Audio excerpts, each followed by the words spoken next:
Tu vois là, j'ai Bruce Lee qui lit un livre. Parce que Bruce Lee, un livre. Là, elle a des seins normaux. Ouais. Et quand tu fais les muscles, hop, elle a des gros seins. Ça, c'est toi, ça. Mathias dans le doigt, une dent avec un doigt.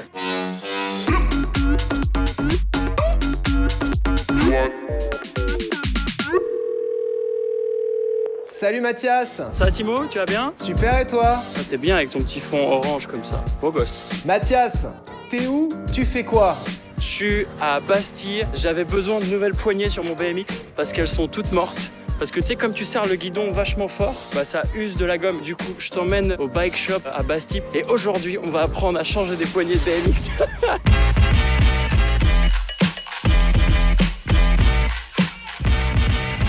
On va aussi changer mes pédales qui sont cassées. Je sais pas si je vais être capable de changer une poignée, hein. Autant changer de pédale, ça je l'ai fait quelques fois, mais changer de poignée, j'ai peur de pas y arriver. Après, je vais t'emmener à un de mes spots favoris pour faire du BMX dans Paris. On va montrer aux gens 2-3 tricks de base. Ils pourront essayer chez eux. Alors regarde, Timo, on vient d'arriver. Paf, place de la Bastille, fantastique. D'ailleurs, mon vélo, il s'appelle la Bastille. Tu vois, genre le petit logo là, c'est la place de la Bastille. Trop chic. Ce petit Bordeaux prune là, C'est très Fashion Week, semaine de la mode, on dit maintenant. tu viens souvent t'entraîner à Bastille? Ah ouais, moi c'est un de mes spots préférés, surtout depuis qu'ils ont refait la place. Il y a un sol qui est parfait pour faire du flat, c'est des figures au sol. Et là, tu vois, genre il y a des petits bancs où on peut rider dessus. Et puis surtout, on a une température de type Californie aujourd'hui. Hein. C'est incroyable. Je suis sorti beaucoup trop couvert, j'ai mis un bonnet, une veste et tout. Non mais c'est pour le style ça. Exactement, c'est pour le style. Regarde, ça skate. Ah là là là là. Putain, on se croirait à Palm Beach. Eh Timo, regarde, on vient d'arriver au bike shop. Il y a Kevin que je te présente, qui est gérant du bike shop. Regarde. Paf. Salut Kevin. Allez. Regarde ça. C'est fou ce masque. Le bas du visage, comme ça change. Il y a des gens, tu sais, en tournage, tu sais, ils enlèvent leur masque à la fin de la journée. Et t'es là, tu fais ah, mais en fait, tu ressemblais à ça. Waouh, t'aurais dû garder ton masque, toi. Bonjour. Je te montre la partie BMX du shop. Et là, il y a tes fameuses poignées. Est-ce qu'on se prendrait pas un petit modèle de couleur? Ah non, pas du tout. Moi j'aime bien la couleur. Non, moi j'ai déjà mes poignées dans mon sac. Timo, Pierre, Bourdel, bam, un nouveau pote. Salut un nouveau pote. Pierre, c'est mon réalisateur avec qui je tourne toutes mes vidéos. Est-ce que c'est Pierre qui a fait la vidéo magnifique de toi dans un Paris désert jusqu'à l'Opéra Garnier? Exactement, c'est lui-même. We were friends, now you blend in with the crowd. D'habitude, il faut une grosse production pour filmer ce genre de vidéo, mais Coco oblige. C'est Pierre qui transportait les lumières, qui filmait, qui faisait les photos, donc le mec est un vrai couteau suisse. Donc là, t'as un embout de guidon que t'enlèves. Donc là, hop, fais gaffe Timo, coup de cutter.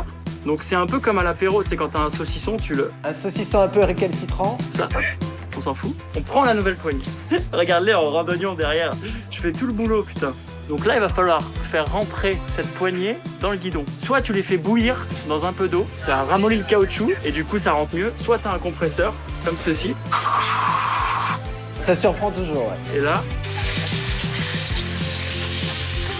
Hop, et voilà. 7,5 sur 10 à l'école. Toi, t'étais un bon élève à l'école? Non, franchement, je peux pas dire ça. En maths, j'avais des moyennes négatives. Timo, qu'est-ce qu'on va faire de toi? Hop, je vais changer mes petites pédales aussi. Ouais, oui, il faut. Voilà. Tout rouillé mon ancienne pédale. Et ce qui est bien, c'est que c'est recyclable. Ah, c'est de la pédale éco-responsable. Ça, c'est fort. On va les rider? Ah ouais, grave. Il s'agirait bien quand même qu'on prenne quelques couleurs. Je vais te montrer 2-3 trucs. Et tu remontes pareil.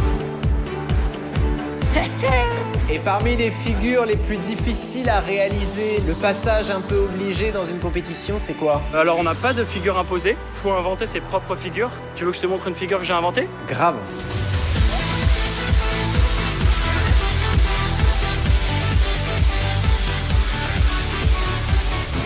Énorme. Il y a un petit côté triple boucle piqué de Surya Bonali au JO d'Albertville. Exactement, c'est ça. Mathias, il y a une question que j'aimerais évacuer tout de suite, c'est tes tatouages. Ah!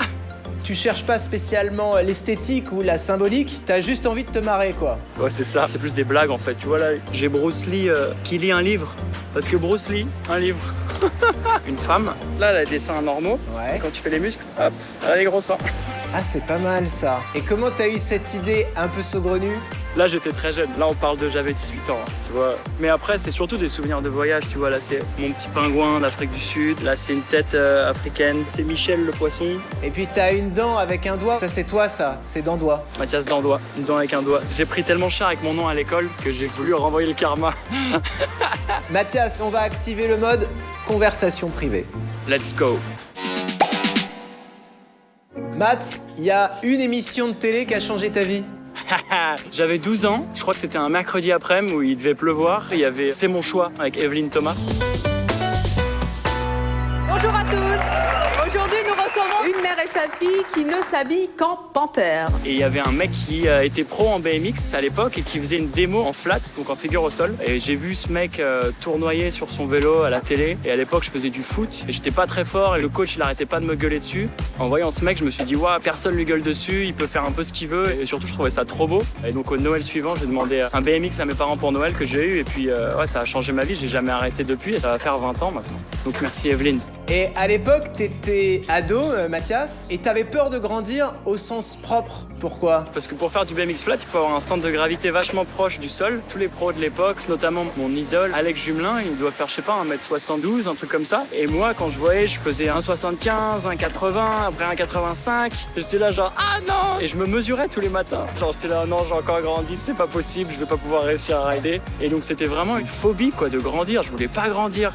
Et au final, j'ai quand même réussi à rider et c'est devenu une force parce que quand je ride, ça prend de la place et ça fait assez joli finalement. En 2019, t'as décroché ton 8e titre en Coupe du Monde de BMX Flatland. En revanche, tu t'es classé 2e au championnat du monde UCI alors que t'as été habitué depuis très longtemps à squatter les premières places. Comment t'as vécu, Mathias, cette poulidorisation? J'adore ce mot. Après la déception est venue la motivation en fait, parce qu'on apprend beaucoup plus dans la défaite finalement qu'en gagnant plein de compétitions. Et du coup, le fait que Dominique, le Tchèque, gagne cette compétition, ça m'a vraiment remis en question. Et je me suis dit, je vais m'entraîner encore plus dur pour redevenir numéro 1. Je suis très compétiteur, hein. Même si on fait un Scrabble tous les deux. Un Scrabble, non mais franchement. Mais attends, moi ça me va très bien le Scrabble, Mathias. Dans tout ce que je fais, je déteste perdre. Donc t'imagines quand c'est en compétition où c'est mon métier, je suis un ouf, genre je switch. Mathias, on t'a vu il y a pas longtemps dans le magazine L'Équipe aux côtés de ta fiancée en mode yoga. C'est un peu inattendu pour un rider. Qu'est-ce qui t'a amené à cette discipline? Alors moi j'ai commencé le yoga il y a 1 an et demi, c'est Constance qui m'y a mis. Au début je trouvais que c'était un vieux truc de hippie pourri avec des gens assis en tailleur. Et en fait je suis passionné par ça maintenant et ça a réglé tous mes problèmes de dos. Et moi ça a changé ma vie le yoga, vraiment. Et il paraît que Constance c'est une coach de yoga assez directive. Je veux que dalle, moi elle me donne pas de direction, ok? Mathias, il nous reste quelques dernières questions et quelques secondes ensemble. On va en profiter un maximum, ça s'appelle le last call. Allez. Mathias, la dernière photo que t'as prise. Toi, c'est une photo de mes pompes chez moi parce que j'étais trop content de ces nouvelles chaussures. C'est quoi ces pompes? C'est une petite collab Vans Mickey. Et sinon, j'ai quoi dans mon téléphone? Oula, non, ça je vais pas vous montrer. Le dernier message que t'as reçu. C'est Constance qui me dit, j'atterris à 14h25 à Charles de Gaulle, tu m'envoies l'adresse exacte de tes parents. On va récupérer notre chien, Rihanna, la Roquette. Comme on était tous les deux en shoot, on l'a laissé chez mes parents. Elle est contente, la Roquette, quand elle est à la campagne. Le nom le plus connu de ton répertoire, Mathias? Johnny Hallyday. Je suis pas sûr que ça décroche encore là. Dernière question, Mathias, le son que t'écoutes le plus en ce moment avec ton téléphone? Charlotte Adigéry, Highlights. Je m'entraîne vraiment tout le temps en musique, elle a une voix de ouf, et après quand le beat s'y part, ça tue.